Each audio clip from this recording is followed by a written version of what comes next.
जय हिंद।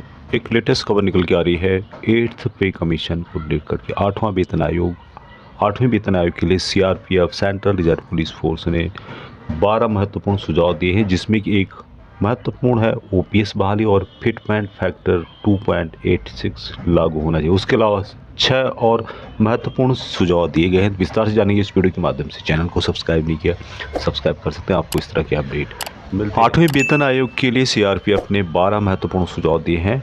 केंद्रीय reserve police बल के उत्तराखंड सेक्टर ने 8वें वेतन आयोग की संदर्भ शर्तों पर 12 अहम सुझाव दिए हैं। इन सुझावों में पुरानी पेंशन स्कीम, पैरामिलिट्री फोर्सेज का जो भत्ता है, टैक्स फ्री जोखिम भत्ता, टैक्स फ्री राशन भत्ता और 2IC का पे स्केल अपग्रेड करने जैसे महत्वपूर्ण मांगे शामिल हैं।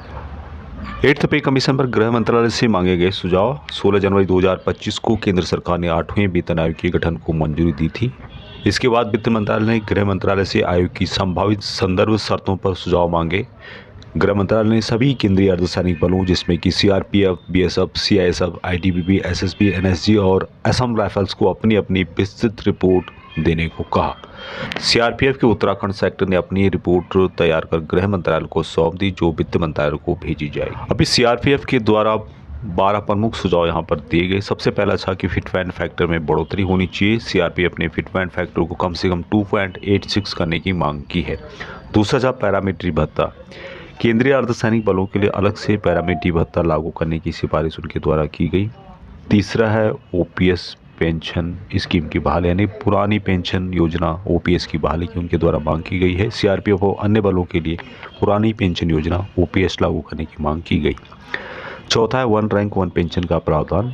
सीआरपीएफ कर्मियों को 1 रैंक 1 पेंशन का लाभ दिया जाए, जिससे कि रिटायर कर्मियों को समान पेंशन मिले जिस तरह की डिफेंस में दिया जाता है। शिशु शिक्षण भत्ता में बढ़ोतरी। महंगाई दर को देखते हुए शिशु शिक्षण भत्ता बढ़ाने की उनके द्वारा सिफारिश की गई है। 12वीं कक्षा तक मिलने वाले इस भत्ते को स्नातक तक लागू करने की मांग उनके द्वारा की गई है। यहाँ पूरी तरह आयकर मुक्त किया जाए। अगला जो पॉइंट था उनका 6वां कि टैक्स फ्री राशन भत्ता। सीआरपीएफ को मिलने वाले राशन भत्ते को आयकर से मुक्त करने की मांग उनके द्वारा की गई है। 7वां था कि टैक्स फ्री जोखिम भत्ता। सीआरपीएफ जवानों को मिलने वाले जोखिम भत्ते को आयकर की सीमा से बाहर किया जाए। 8वां उनका मुद्दा था या मांग थी कि केंद्रीय कर्मियों को रोड टैक्स में छूट। जो केंद्रीय सरकारी कर्मचारी आयकर देते हैं उन्हें वाहन टैक्स और अन्य करों से छूट दी जाए। 9वां उनकी मांग यहाँ पर है, सुझाव है कि हस्तांतरण भत्ता में सुधार होना चाहिए। सीआरपीएफ के ग्रुप सेंटर में कई बटालियन अलग अलग राज्यों में तैनात होती है, लेकिन एक ही ग्रुप सेंटर के कारण कर्मियों को हस्तांतरण भत्ता और यात्रा भत्ता नहीं मिलता। इसे बटालियन मुख्यालय के आधार पर लागू करने की उनके द्वारा मांग की गई। 10वां जो पॉइंट था उनका 2IC का पे स्केल अपग्रेड। तृतीय कमान अधिकारी 2IC का पे स्केल लेवल 12 से बढ़ा करके 13 किया जाए।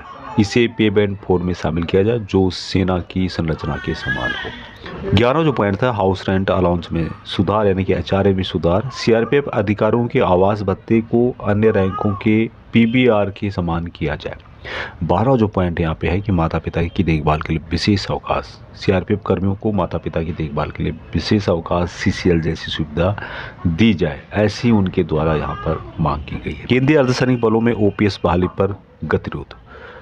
इसके संबंध में आप लोग काफ़ी दिनों से न्यूज़ में सुनते होंगे कि alliance of all x paramilitary forces welfare association और अन्य केंद्रीय कर्मचारी संगठन अर्धसैनिक बलों में OPS लागू करने की लगातार मांग कर रहे हैं।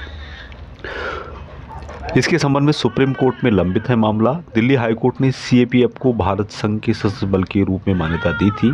कोर्ट ने NPS न्यू पेंशन स्कीम को रद्द करने पर आदेश दिया था, लेकिन केंद्र सरकार ने इस फैसले पर सुप्रीम कोर्ट में स्टे लिया है।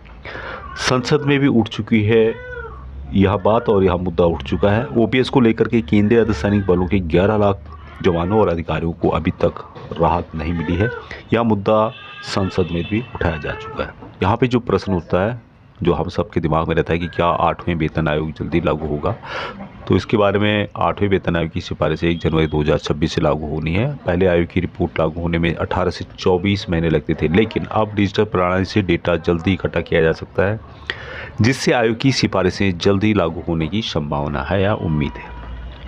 अभी निष्कर्ष यहाँ पे क्या निकलता है कि सीआरपीएफ ने 8वें वेतन आयोग के लिए 12 अहम सुझाव दिए हैं, जिनमें ओपीएस बहाली, पैरामिलिट्री भत्ता, टैक्स फ्री भत्ते और पे स्केल सुधार जैसी मांगे प्रमुख है। ओपीएस बहाली का मुद्दा सुप्रीम कोर्ट में लंबित है, लेकिन कर्मचारियों की लगातार मांगे सरकार पर दबाव बन रही है। अगर सरकार इन सुझावों को मानती है तो अर्धसैनिक बलों के जवानों और अधिकारियों को वेतन और सुविधाओं में बड़ा लाभ मिल सकता है। एक्चुअल में इस भेदभाव को ख़त्म करना है। यहाँ पर जो भी बातें इनके द्वारा बताई गई है, उसके अलावा और भी भेदभाव बहुत सारे हैं। सीआरपीएफ के जो ओआर लेवल है, जीसी ओआर लेवल है, उनको भी यहाँ पर शामिल किया जाना चाहिए, जो कि रिटायर हो चुके हैं। जो सर्विस में हैं उनसे नहीं हो पाएगा, क्योंकि वहाँ रूल्स के अनुसार बंधे होते हैं। लेकिन जो रिटायर हैं वो अपनी बात यहाँ पर खुल के कह सकते हैं, जो भी कमियां हैं उनको यहाँ पे बता सकते हैं। तो जो भी रिटायर पर्सन है एक्स सीआरपीएफ की जीसीओआर लेवल के, उनको यहाँ पर शामिल किया जाना चाहिए। तभी यहाँ पर सही निर्णय हो पाएगा, सही बात ऊपर तक पहुँच पाएगी कि एक्चुअल में कमी कहाँ पर है। नहीं तो ऐसे ही पे कमीशन आते रहेंगे और ऐसे ही लागू होते रहेंगे। जय हिंद।